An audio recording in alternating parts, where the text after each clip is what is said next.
এই বিনাম দিয়া সৃষ্টিত লঘুময় অপাৰ আনন্দ, কিন্তু প্ৰভু মন মোৰ অতিকে অশান্ত।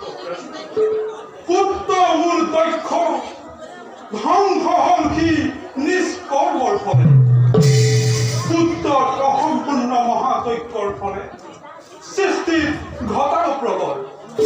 সেয়েহে প্ৰভু কৰক আপুনি ইয়াৰ প্ৰতিকাৰ।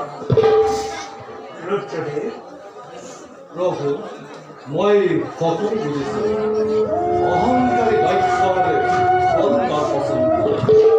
অসম্পূৰ্ণ মহাযজ্ঞ মই কৰিম সম্পন্ন।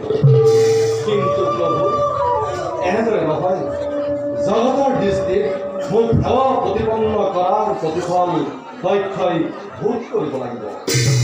জগতে জানিব লাগিব শিৱ নিন্দা কৰাৰ প্ৰতিফল কিমান।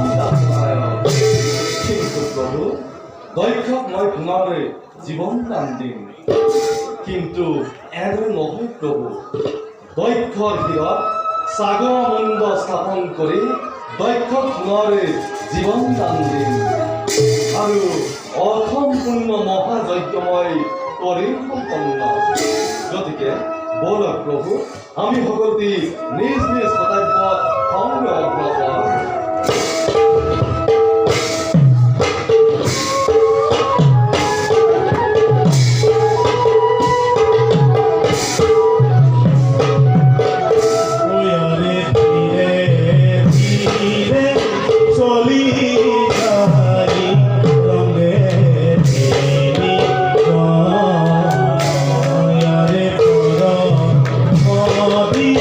We